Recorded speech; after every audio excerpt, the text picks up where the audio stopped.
84 लाख योनियों में ये अविनाशी जीव भटक रहा है। बोले किसके चलते भटक रहा है? बोले भवरोग के चलते भटक रहा है। ये भवरोग इसको भटका रहा है? और ये भवरोग क्या है? इसलिए भगवान ने कहा है जो यदि तुम मुझे नहीं देख पाते हो तो कोई बात नहीं, मेरा भजन नहीं कर पाते हो तो कोई बात नहीं, लेकिन एक चीज जो बिल्कुल मोटी चौड़ी दिखाई देती है उसको तो देखो। बोले किसको? बोले जन्म मृत्यु जरा व्याधि दुख दोषानुदर्शनम।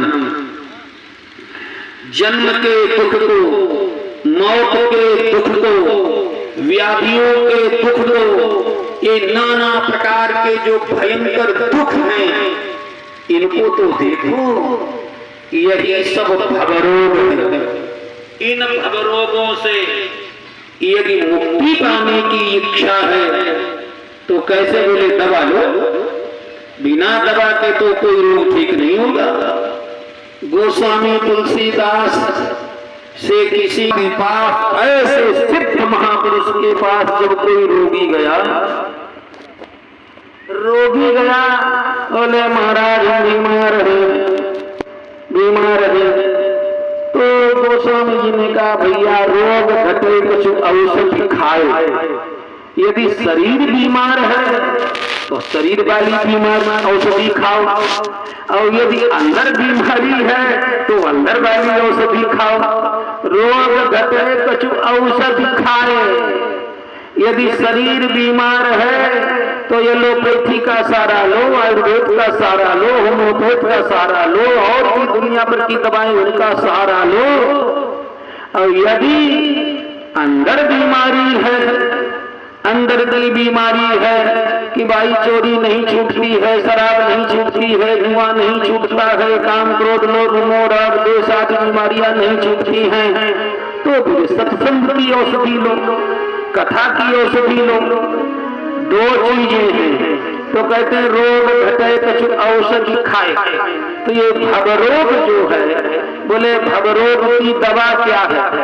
तो सुखदेव व्यास भगवान ने ये श्रीमद् भागवत महापुराण की जो रचना की है, ये क्या है? भवौषधाक्षो प्रमनोभिरामा।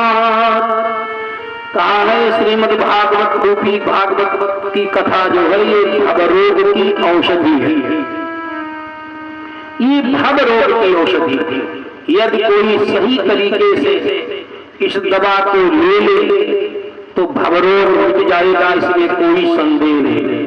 मीठा किसका मीठा? बोले भागवत के महात्म्य में कथा आती है धुंधुकारी का मीठा। गजब का भवरोगी था। इतने रोगी तो हम नहीं हैं। जब धुंधुकारी का रोग मिट गया हमारा तो नहीं मिटेगा। परीक्षित का रोग मिट गया, अनेकों का रोग मिटा है। तो श्रीमद् भागवत की कथा ये क्या है?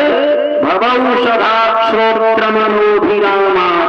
बोले यार दवा तो बड़ी कड़वी होती है और इंजेक्शन लगने में दवा दर्द भी करती है, रिएक्शन भी हो जाता है, दवा की कीमत भी बहुत है, दवा कैसे कैसे। तो भगवान सुखदेव जी कहते हैं ये दवा जो है ये बड़ी कारगर भी है और बड़ी मीठी भी है। श्रोत्र मनोभिरामा। बोले ली कैसे जाती है? बोले ये दवा कान के माध्यम से ली जाती है। वक्ता के मुख से दवा निकलती है और श्रोता के कान में डाली जाती है। ये कान में डाली जाती ना। बहुत सी बीमारियां हैं, बहुत सी बीमारियां रहती अंदर। नाक में डालो बीमारी बाहर, कान में डालो बीमारी बाहर। इसीलिए इस भवरोग की औषधि श्रीमद् भागवत की जो कथा है ये कान में डाली जाती है। अब कान के माध्यम से जाकर के ये रोगों पर नियंत्रण करती है, रोगों को स्वस्थ करती है, रोगों को ठीक करती है। तो भाई अब ये इसके बाद में अब व्यास जी को चिंता हुई, दवा रोगी भी है और दवा भी तैयार हो गई, लेकिन अब जब तक रोगियों तक ये दवा नहीं जाएगी रोगी स्वस्थ कैसे होंगे। तो बोले दवा वहां दो, बोले ऐसे नहीं, कोई योग चिकित्सक हो। योग चिकित्सक के बिना कितनी ही कीमती दवा हो वो दवा फायदा नहीं करती है और कभी कभी नुकसान भी कर जाती है। दवा जो है नुकसान करती है, इसलिए बोले कैसा चिकित्सक हो जो रोगी को भी समझे और रोग को भी समझे और दवा को भी समझे। रोगी की प्रकृति क्या है, वातक प्रधान है कि पित्त प्रधान है कि कफ प्रधान है कि वात पित्त प्रधान है कि कफ पित्त प्रधान है कि कफ वात प्रधान है, इसको समझता हो और रोग को भी समझे और दवा को भी समझे, तीनों को समझे। और नहीं तो आजकल तो यही है, अंधेर नगरी चौचक राजा टकासेर भाजी टकासेर खा। यदि एक दवा बनी है बुखार के लिए तो डॉक्टर साहब वही दवा लिखे जा रहे हैं। अरे डॉक्टर साहब को ये भी तो मालूम होना चाहिए बुखार कितने प्रकार का है। आयुर्वेद में जरा सुश्रुत को पढ़िए, चरक को पढ़िए तो पता चलता है सैकड़ों प्रकार का बुखार है। अंधेरे में तीर चलाना लग जाए, तीर नहीं तो तुक्का। हाँ, दवा ने फायदा किया, डॉक्टर साहब बहुत अच्छे, लेकिन कितनों को मार रहे हैं, कितनों को परेशान कर रहे हैं, कितनों की बीमारी बढ़ा रहे हैं। इसलिए अंधेरे में तीर चलाने से तो ऐसा ही होगा। इसलिए प्राचीन काल की पद्धति है कि पहले रोग को, रोगी को और औषधि को, तीनों को समझने वाला ही चिकित्सक माना जाता था, वैद्य माना जाता था, वही निदान करता था। तो भगवान सुखदेव व्यास जी को चिंता हुई कि भागवत कोई कथा ही नहीं, कथा को कहीं बिगाड़ने वाला न हो।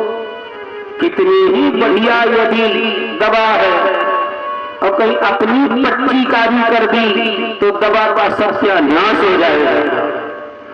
अपनी पच्चीकारी कर दी, कितनी मात्रा में क्या होना चाहिए हैं? अब यदि हम जानते ही नहीं, अपनी पच्चीकारी लगाए हुए हैं, अब भैया अब इसमें तो काई नहीं जा सकता है। आज के समय में भागवत की कथा में पच्चीकारी की तो कमी नहीं, और पच्चीकारी बड़ी खतरनाक होती है। सत्य बोलो लेकिन पच्चीकारी नहीं हो, धर्म हो पच्चीकारी नहीं हो। पच्चीकारी माने जो व्यक्ति अपनी बुद्धि की जो कारीगरी करता है, बुद्धि की कारीगरी। मंथरा ने कैकेयी से जो कुछ कहा है वो सत्य कहा, लेकिन सत्य में उसने अपनी पच्चीकारी की। वो सत्य इतना जहरीला हो गया, इतना जहरीला हो गया कि पूरी अयोध्या का एक प्रकार से विनाश हो गया। दशरथ जी मर ही गए, इसलिए रच पच के कुटिलता की पच्चीकारी, स्वार्थ की पच्चीकारी।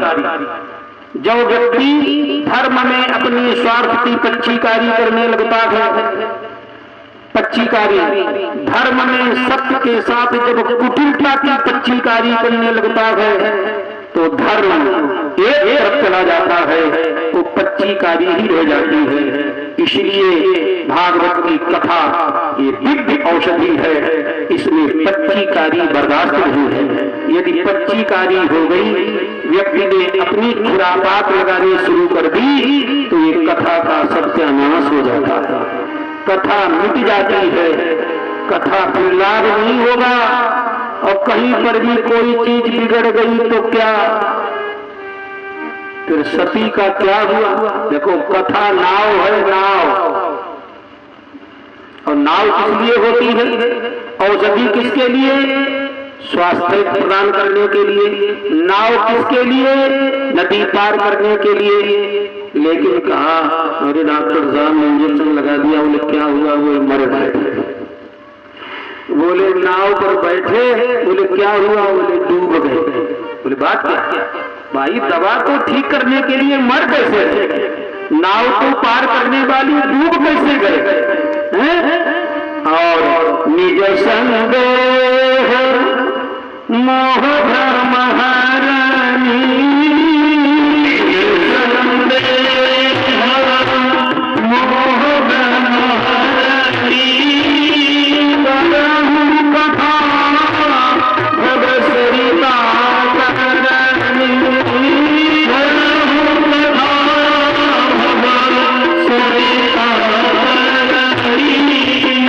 कथा रूपी नौका पार करने के लिए है। लेकिन कभी कभी ये नाव डुबाती भी है।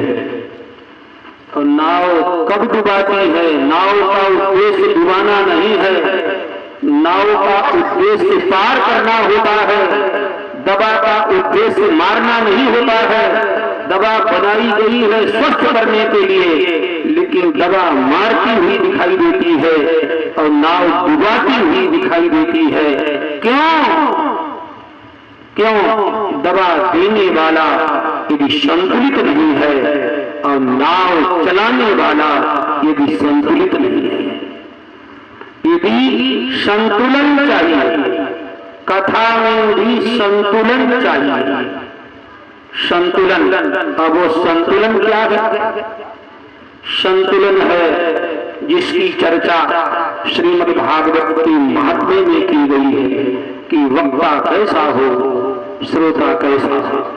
वक्ता अधिकारी, वक्ता अधिकारी श्रोता, दोनों का प्लेटफार्म तैयार है। और दोनों का प्लेटफार्म जब तैयार है तो दवा 100% फायदा करेगी, इसमें कोई संदेह नहीं है। इसलिए बताया। तो अब व्यास जी को चिंता हुई कि श्रीमद् भागवत रूपी औषधि किसको दूं जो कि रोगियों में वितरण कर सके। या तो कोई योग्य शिष्य मिले या कोई योग्य पुत्र मिले। व्यास जी को चिंता हुई किसके लिए? विश्व का कल्याण करने के लिए, मानवता का कल्याण करने के लिए जिस औषधि का निर्माण हुआ, उस औषधि का वितरण करने वाला कोई मिले, योग्य पुत्र के रूप में, योग्य शिष्य के रूप में। अयोग्य के हाथ में यदि भागवत रूपी औषधि चली गई तो बड़ा खतरा हो जाएगा। इसलिए भगवान की कथा करने वालों को सावधान किया गया। क्या? रामचरितमानस की कथा करने वाले कि जो गावहि चरित सवारे, चरित सवारे, यही काल चतुर रखवारे, यही काल चतुर रखवारे। वक्ता को सावधान किया गया कि कहीं बिगाड़ मत देना। ये शास्त्र है, मोक्ष शास्त्र है, बिगाड़ मत देना। इसलिए व्यास जी को चिंता हुई। तो शंकर जी ने सोचा चलो मैं ही इनका पुत्र हो जाऊं, क्योंकि ये भवरोग की औषधि है। और भवरोग के डॉक्टर कौन है? भगवान शंकर। भवरोग शरीर के रोग का डॉक्टर कोई होता है, लेकिन भवरोग का डॉक्टर कौन होता है? गुरु। सदगुरु वचन विश्वासा, सदगुरु वचन विश्वासा, संजम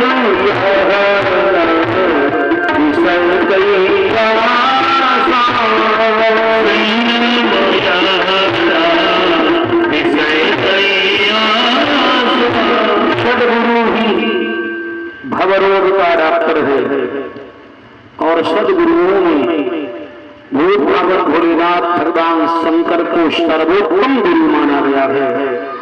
इसलिए भगवान शंकर को कहा गया, तुम त्रिभुवन गुरु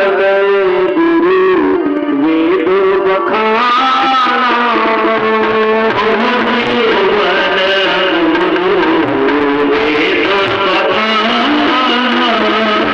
भगवान शंकर त्रिभुवन गुरु है। इसलिए भगवान शंकर से बड़ा वैद्य, भगवान शंकर से बड़ा डॉक्टर कोई नहीं है। भगवान शंकर इलाज करने वालों में, बाप बीमार पड़ गए तो उनका भी इलाज किया, ससुर जी बीमार पड़े तो उनका भी इलाज किया, और बेटा बीमार पड़ा तो उनका भी इलाज किया। और इलाज करने में कोई मेज नहीं है, कोई दया नहीं है, रोगी ठीक होना चाहिए। ऑपरेशन करने में कोई झिझक नहीं, कोई झिझक नहीं। ब्रह्मा जी बीमार पड़े तो ब्रह्मा जी का शिरच्छेद में दिया, ठीक किया उनको। और दक्ष प्रजापति ससुर जी है ना, वो बीमार पड़े तो उनका भी ऑपरेशन किया, बकरे का लगा दिया, मनुष्य का नहीं लगा। लोगों ने कहा मनुष्य का लगा दो, बोले ना मनुष्य। बोले क्यों क्यों? बोले हमारे ससुर जी को मनुष्य की खोपड़ी नुकसान करती है, यदि मनुष्य की खोपड़ी लगाई नहीं कि घंटे वाली लगेगी। इसलिए काम लेना है, धड़ रहेगा मनुष्य का, खोपड़ी रहेगी बकरे की। और बेटा गणेश जी से पुराण में कथा दी, वो भी उपद्रव करो तो घुसने नहीं दे रहे, सिर काट दिया, सिर काट। पार्वती जी ने कहा आपने हमारे बेटा को मार दिया, बेटा को मार दिया। शंकर जी ने कहा बेटा को मार दिया, बेटा को मार, बेटा तुमको नहीं, हमको नहीं चाहिए। बोले अब तो जो हो गया सो गया। शंकर जी ने कहा हो गया सो गया नहीं, गलती सुधारी जाती है। तुमने गलती की, अरे भाई बेटा तो माता पिता दोनों के सहयोग से ना बेटा चाहिए, और तुमने मेरा सहयोग लिए बिना बेटा बना दिया। जो अकेली माँ का होगा वो भी खतरनाक होगा, अकेले बाप का होगा वो भी खतरनाक होगा। इसलिए संतान माता पिता दोनों की होनी चाहिए, दोनों की पार्टनरशिप साझेदारी होनी चाहिए। बोले अब कैसे होगा? बोले होगा। बोले अब कैसे? बोले धड़ तुम्हारा सिर हमारा, पार्टनरशिप हो जाएगी। इसलिए धड़ पार्वती वाला और सिर शंकर जी वाला। ये गजाननम ओरिजिनल नहीं है, ये ऑपरेशन के बाद में हुए, ऑपरेशन के बाद। इसलिए शंकर भगवान इलाज करते हैं मन में, अंदर जिसकी बुद्धि में बीमारी आती है, जिसके मन में बीमारी आती है, जिसका अंतःकरण दूषित होता है, उसका इलाज भगवान शंकर करते हैं। तो भवरोग के डॉक्टर कौन? भगवान शंकर। तो भगवान शंकर ही वेद व्यास जी के यहाँ पुत्र बन के आए, सुखदेव जी बन के आए। और सुखदेव जी महाराज की जय। और उन सुखदेव जी महाराज ने परीक्षित को श्रीमद् भागवत की कथा सुनाई, औषधि दी, 7 दिन का कोर्स कराया। और इसी 7 दिन के अंतराल में परीक्षित महाराज को मोक्ष की प्राप्ति हुई। अब आज ये यहाँ तक हो गया, अब कल से फिर कथा चलेगी। बोलो भगवत भगवान की जय। लेकिन लगता है यहाँ रोगी है नहीं, सब ठीक है, कोई भव रोगी नहीं है। ये तो बढ़िया बात, अच्छी बात। हॉस्पिटल बनाया जाए और रोगी ना, कोई जरूरी थोड़ी है रोगियों का ना। जब रोगी है ही नहीं तो रोगी क्यों?